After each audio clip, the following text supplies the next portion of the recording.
Welcome to the Wired for Success podcast, your show for ambitious, mission-driven entrepreneurs who want to build million-dollar businesses without sacrificing their health, relationships, or happiness, who understand that in order to build their empire, they need a solid foundation, and that the more they are thriving, the more their business is thriving too. This show brings you the very best from science, self-development, and entrepreneurship to set you up for sustainable success. Hi, I'm Claudia Garbutt, the scientist turned mindset and high-performance coach for entrepreneurs, and I help you get wired for success. Welcome back to a brand new episode of the Wired for Success podcast, where we talk about all things science, self-development, and entrepreneurship that help you get to that next level of success in your life and business. My guest today is the founder of the revolutionary biohacking concept R15 Studio in Paris, whose goal it is to reverse aging and increase health span through the use of cutting-edge strength and recovery technologies for an ultra-personalized experience. And that sounds interesting for sure. So welcome, George, and thank you so much for being on my show today. Thank you very much for the invitation, Claudia. Absolutely. So, George, I'm curious, how did you get into biohacking in the first place? What started your journey, and what is your mission for your business? Basically, I come from an engineering background.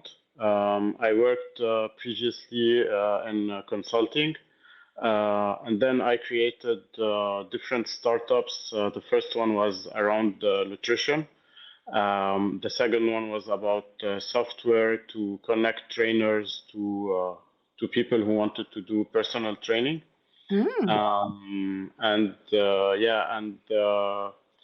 Back in 2019, I decided to open this biohacking concept, and we opened in 2020 in the midst of the pandemic.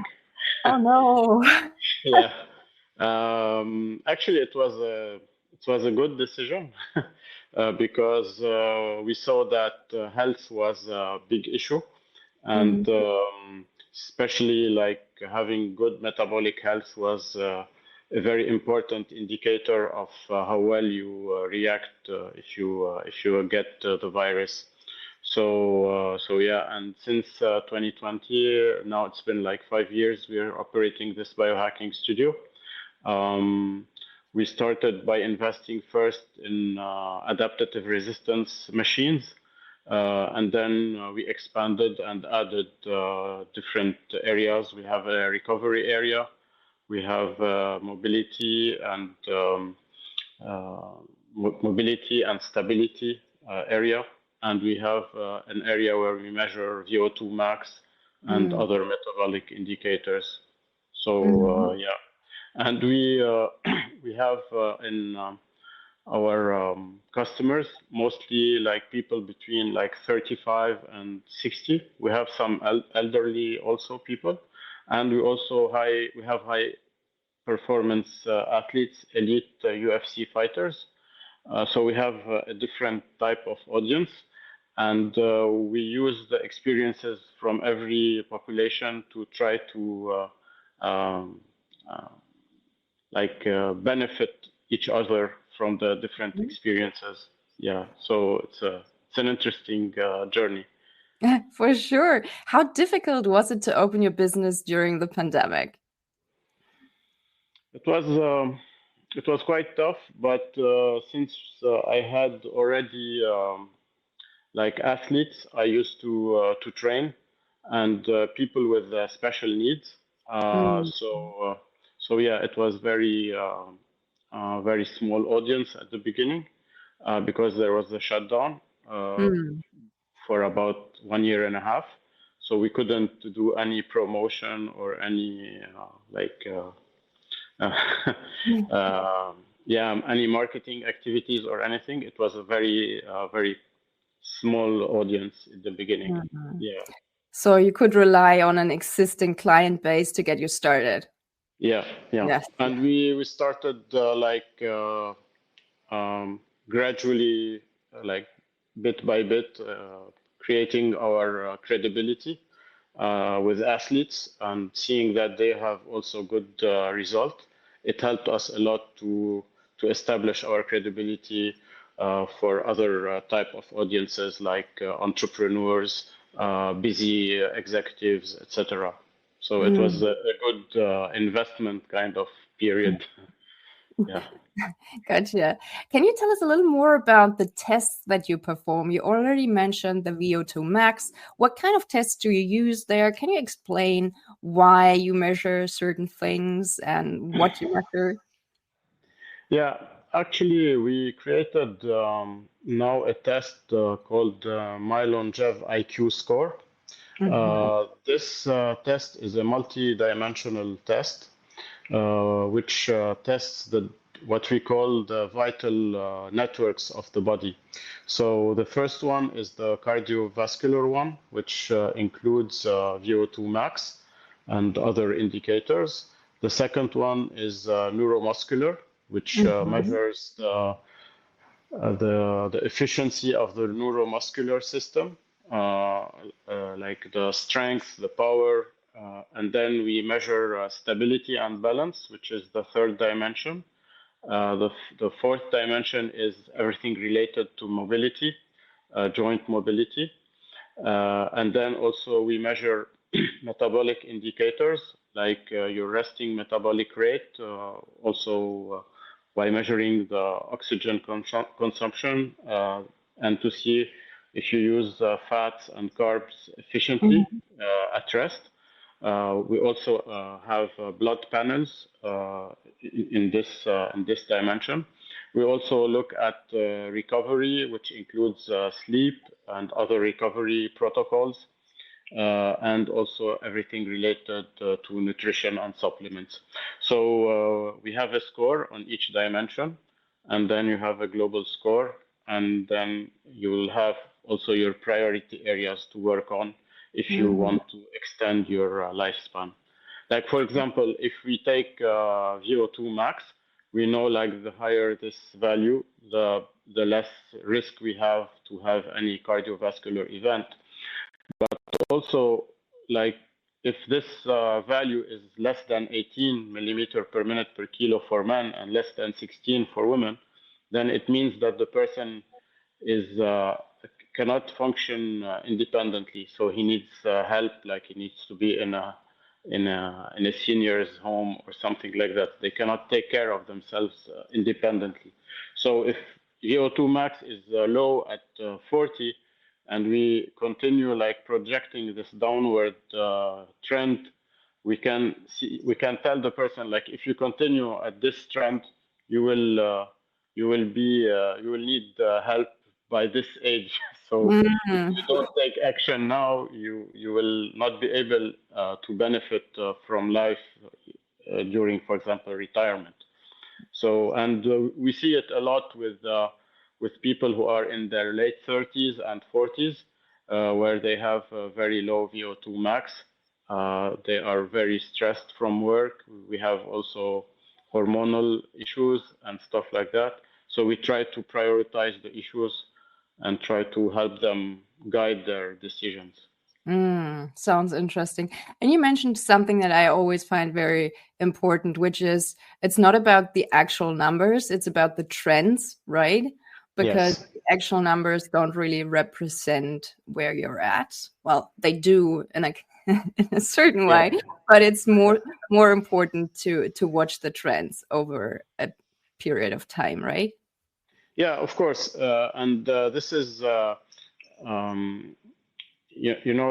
for example, we have unfortunately seen, because I've done more than 300 tests for VO2 and other metabolic tests, and we have seen young people like in their 30s and even younger with very low VO2 max.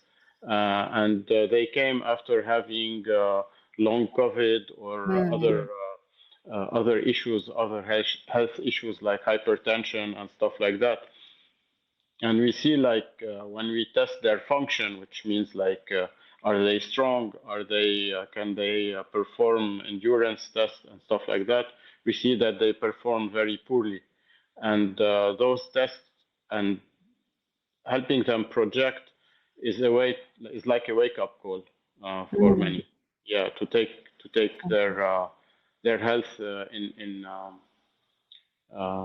seriously, because like many entrepreneurs or high performance executives are very focused on their job and delivering whatever they need to deliver, and very like looking at the short-term deliverables and what they should do in their job, etc.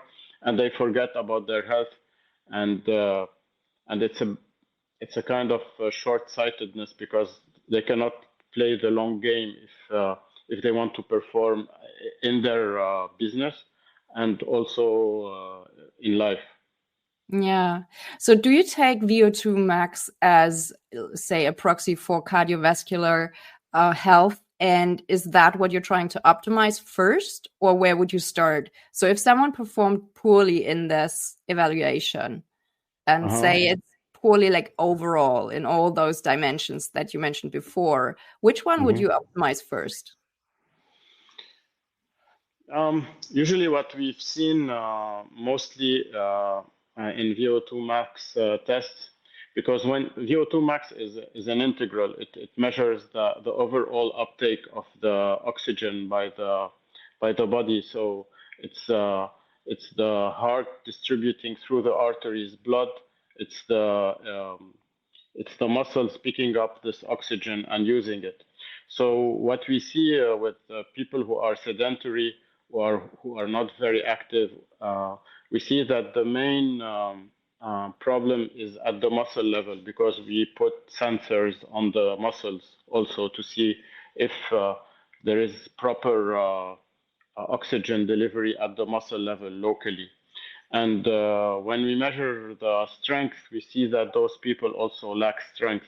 So we start usually by doing strength work with the adaptive resistance that we have, because it helps people in different aspects. And we also do like zone 2 training, which is endurance training at a very low level. For people who are sedentary, for some people who are sedentary, zone 2 is maybe just like brisk walking. It's not necessarily like even cycling or running. So it's starting low and building a solid foundation, because adaptive resistance, strength training, will help not only the muscles but also the tendons, the bones, activating the nervous system, and yeah, we cannot start like training someone if their tendons, their bones, their muscles are not prepared for very like dynamic training, especially when they are at a very low VO2 max. Okay, yeah. so I've seen an interesting case where I have two brothers. They are one is 49 and the other is 45, so not a big difference in the age. One is who trains frequently, and the other who doesn't train at all. And he had an hypertensive episode where he had to be hospitalized. And then when we measured his VO2 max, it was half of his brother. And they are both very big guys, like their height is 2 meters, very like big guys. But in terms of VO2, in terms of strength, in all the measures, the sedentary was like less than half his brother. And it explains a lot why he has hypertensive issues and other health problems. Makes you think. Yeah. So it's not only what I wanted to point out is that it's not only about genetics. It's also about the regularity and the lifestyle hygiene that you have on a daily basis. For sure. Yeah. Absolutely. Yeah. Because he was like very stressed by his new company, and he was very hyper focused on like like developing the business, etc., and he forgot totally the rest and his health. Yeah. Yeah, that's why I think it's so important to develop those protocols that help you to create sustainable success over the long run. Because as you said in the beginning, if you prioritize your business and you neglect your health, I mean, this is it's going to be a short-lived business. Exactly. Yeah. And we've seen it a lot with other cases where people come, as I said, after a long COVID or or hypertensive event. Or we also have women who come after like doing a DEXA scan where they see that their bone density is going down. And it's a wake-up call for them to start doing resistance training. And we see like very good results because when they test 2 years after, we see that bone density can come up again. It's not just going down; it's going up again. So yeah, it's not only about it's about being focusing on what's important, and our test will help them like prioritize the things that they have to do. So we start usually by focusing on the strength part and slowly adding up the cardiovascular part. Because if the muscles cannot use oxygen in an efficient way, it's like I always give this analogy, like the arteries are like the delivery network. But if like you have an Amazon delivery guy come to you and deliver the package and there is no one to receive the package, this is the oxygen. So if the muscle cannot take this package and use it, it's useless. So this is why we see it with people who are sedentary, a lack of being capable of dilating their arteries and bringing oxygen and using this oxygen. Now, you have worked with a lot of elite athletes and high-performing entrepreneurs. In your opinion, what's one biohacking tool or protocol that gives the most disproportionate return on investment for peak performance? What I've seen, honestly, is the high-intensity resistance training. What we do here is a very short resistance training protocol for the whole body, but because it's adaptive resistance, so it means that the machine adapts to you. It's not you who adapts to the weights. So you can push yourself to the max. And we've seen great transformation. Like we have UFC fighters who like transformed in 2 years physically. And also it showed in their performance. We've seen it in, as I said, in women who had osteoporosis, who reversed osteoporosis. We've seen it also with also entrepreneurs who like used to struggle when they go on, for example, ski trips or hikes or stuff like that.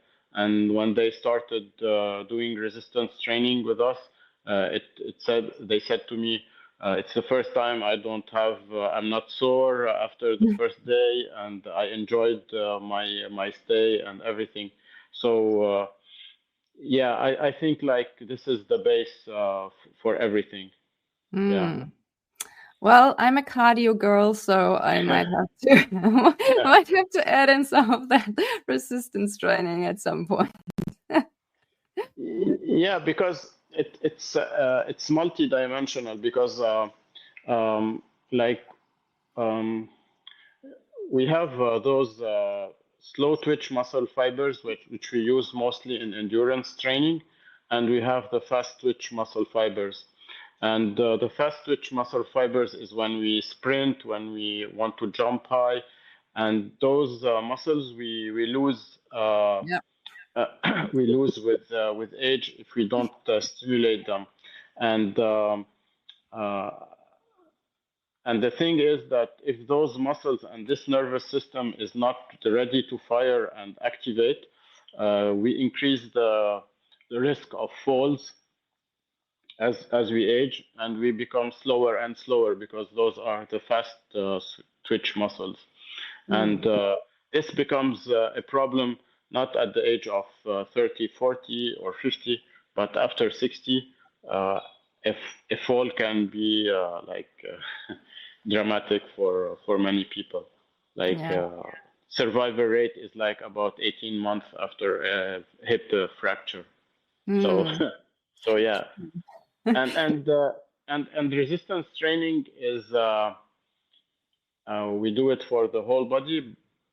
Endurance is important, as I said, for the cardiovascular system, but resistance training also activates different things, like you have the tendons, because when you run, you always activate your lower body, but not enough the upper body. So yes, so we should look at the whole thing. Yeah, I agree. I just have to do it. There's a lot of resistance around the resistance training. yeah, and it's always hard to get out of the comfort zone.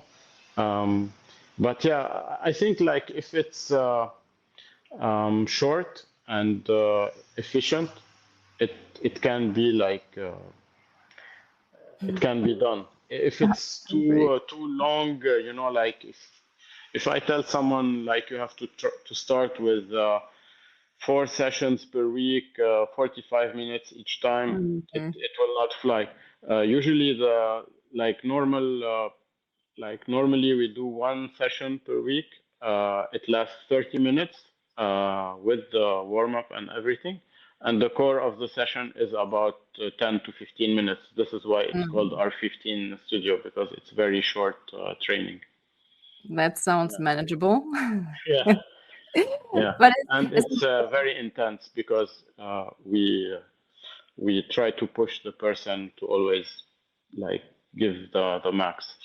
Yeah, you can either do short and hard or long and less hard, right?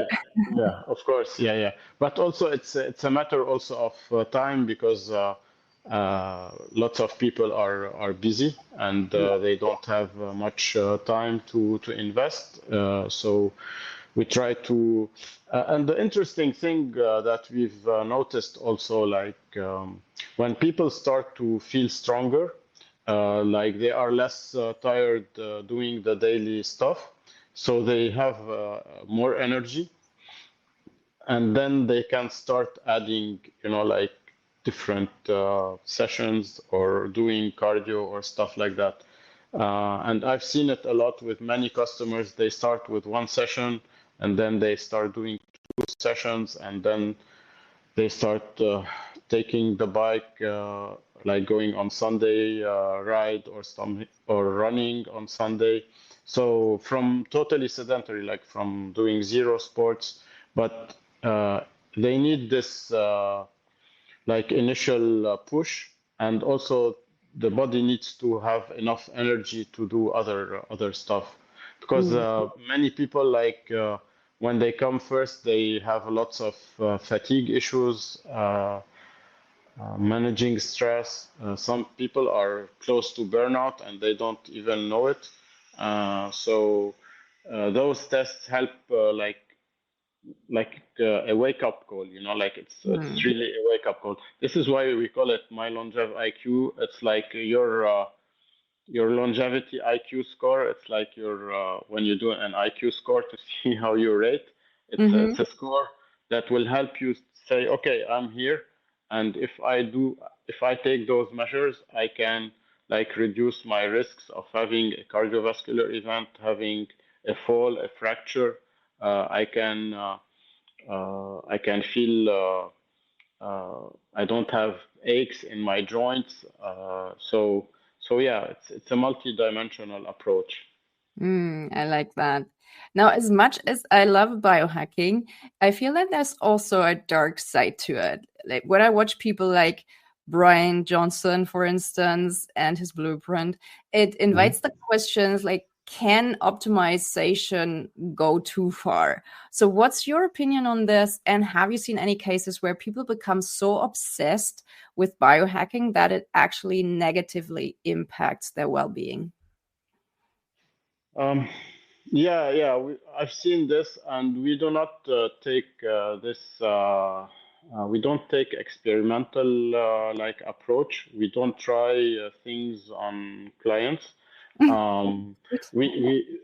and we advise, for example, to stay like the closest possible to what we naturally do. Like, for example, adaptative resistance is you pushing against a resistance that the machine creates. So without having the risk of having weights falling, like with traditional resistance. But it's totally natural. There is no electrodes. There is nothing, So it's you. So there is no external stimulation or something like coming from the outside. Or for example, when we do like recovery, we use things that are already tested, like hyperbaric oxygen, red light therapy, which are already proven in many studies that work. We do not do any things that are still in the experimental stage, like, for example, blood transfers, transfusions, things like that. We do not do anything of this nature. Yeah. So what we try to do is like take what works and do protocols which are based on studies to do it better. So and whatever like works for the person, because we measure lots of data points, so we see if there is progression or not, so we can always correct if we are on the course or not. But we don't do like Brian Johnson, I don't know, like taking lots of supplements. Like, even if we advise people to take supplements, we will advise them to take the things that are already well studied and backed with science. Like, for example, we know that people who are deficient in protein, or people who do not eat enough protein, supplementing with good quality protein is not detrimental. Creatine has also been studied a lot, and now we have even more studies on the benefits of creatine for the brain, the memory, and stuff like that, and cognitive issues, but at a higher dose. So yeah, we advise people to optimize also their nutrition, because like the macros, which are your carbs, your fats, and your protein, will define how you look, but also the micronutrients will define how you feel. Like, if you are deficient in magnesium or potassium, you might feel tired, you might have a brain fog. So yeah, it's important also to have the micronutrients also on point. But we do not advise people to follow like things like Brian Johnson, who's totally like using very. At the end, he's experimenting on himself. But I think it's dangerous to do it on others. If you want to try it, you can try it on yourself, but you cannot push it on others, or say like it's. Because we do not know the safety of those protocols that he's doing on the long term, because he changed his mind also on lots of things that he did in the past. So yeah, I mean, it's an N+1 experiment that he's doing, but yeah. Well, he's on the extreme side, that's for sure. But you also mentioned that you collect a lot of data, and which brings me kind of to the question of, the more data we collect, I mean, it sometimes can get to a point where it's just too much, and it's it gets difficult to interpret. So how much do we actually need to measure to still make it actionable? I guess that's what. Yeah. Does that make sense? Yeah. Yeah, actually, we digest the data for our customers, but what we ask our customers to follow on a daily basis, if they can, is it's their sleep, the sleep quality. So if they, because some of our customers have devices that we uh, we like to use. We are not sponsored by any device company, so we propose different devices to different people, like whatever works for them. But we like to track sleep. Like for example, I had a customer who who's very active. He's 60. He's a partner in a law firm. He's very active. He runs at least 5-6 times per week. Uh, um, and he used to tell me like he doesn't have issues with his sleep when he drinks alcohol. And whenever he got this device, uh, whenever he had alcohol, his recovery was in the red, his heart rate was up, his sleep quality was bad, but he didn't notice it because uh, alcohol is like a sedative. He thinks that he sleeps well, but it's not. So it helped him, like change a bit on his habits of like drinking wine and stuff like that. I'm not saying he stopped, but like it changed his mind about like for example saying, oh no, it's not, it's harmless. So Yeah. so sometimes it's good, but we don't like to drown people with data. We take the key points and we try to focus on something specific. Like for example, even when we do a VO2 max, we try to categorize into three categories. The first one is long limitation, everything related to breathing. The second is cardiovascular, which is a bit less frequent. And the third is muscular limitation.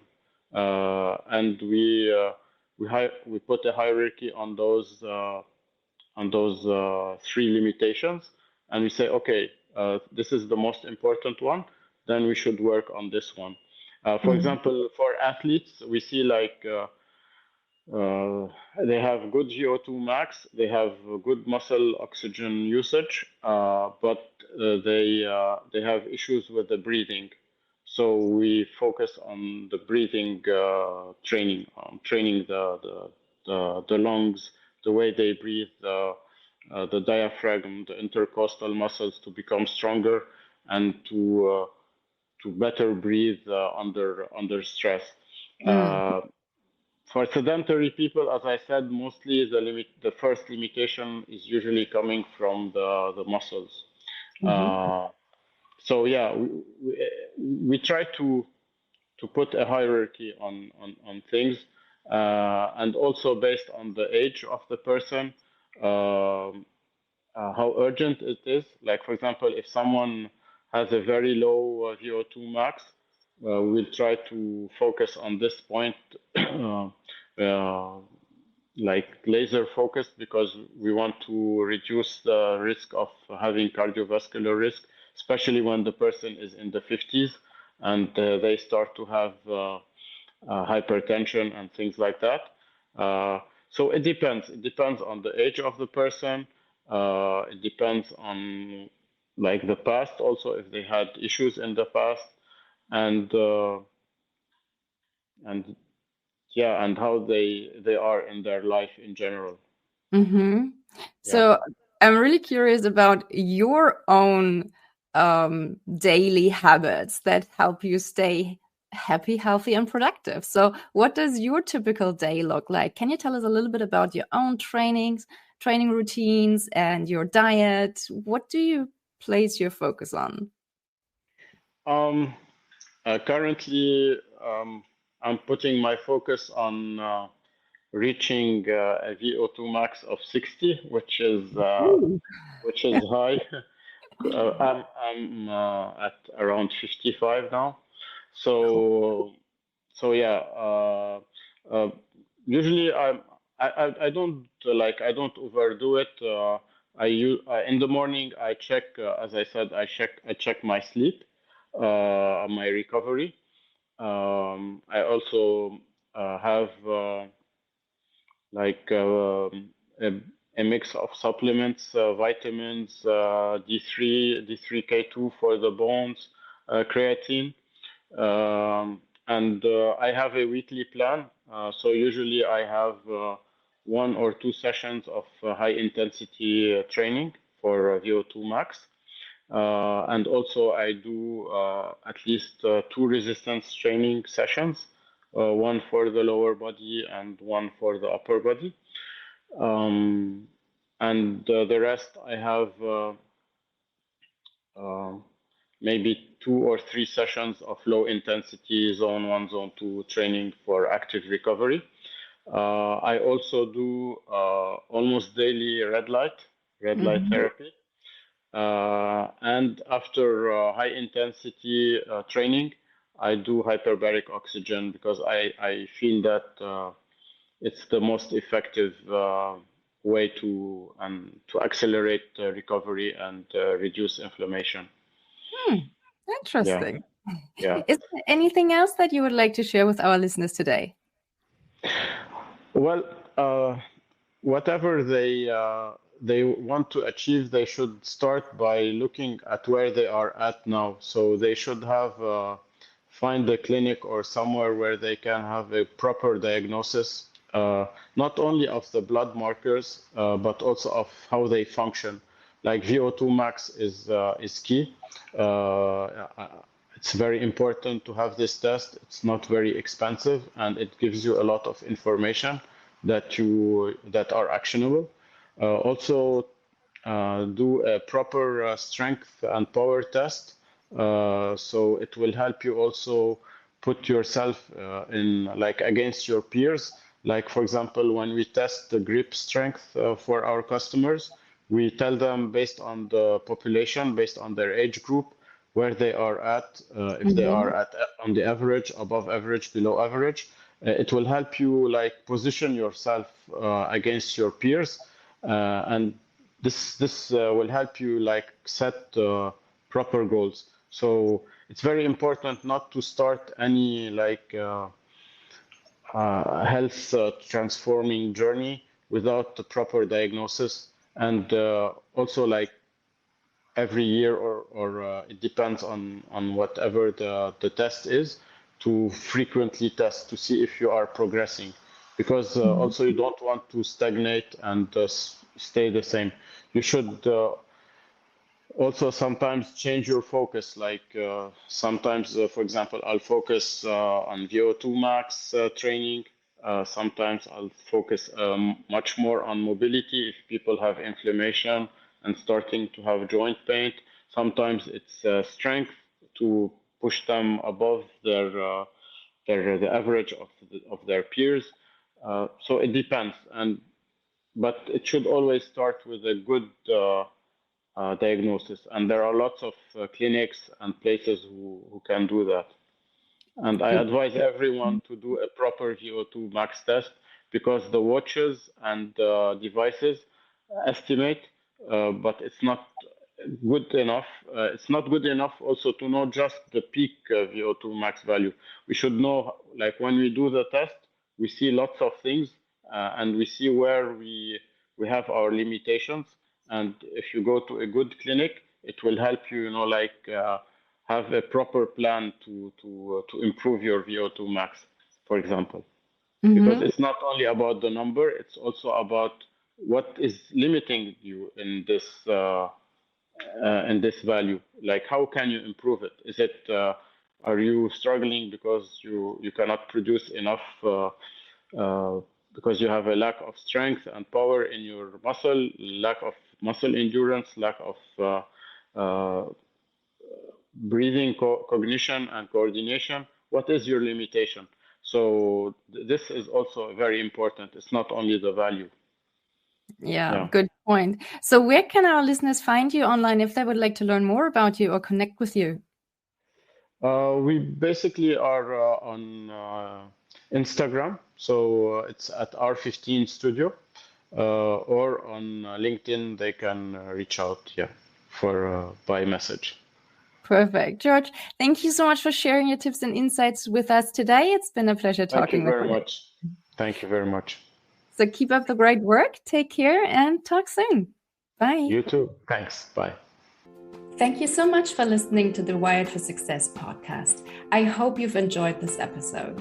If you did, please take a sec to rate and review my show or share it with a friend. That way you can support the show and help me reach and support other entrepreneurs like yourself as well. If you would like my help to figure out how you can go from overwhelmed and overworked hustler to empowered and confident leader, check out my website at www.wiredforsuccess.solutions and book a free 20-minute strategy session with me. Can't wait to help you get wired for success. Until next time, take care. Bye.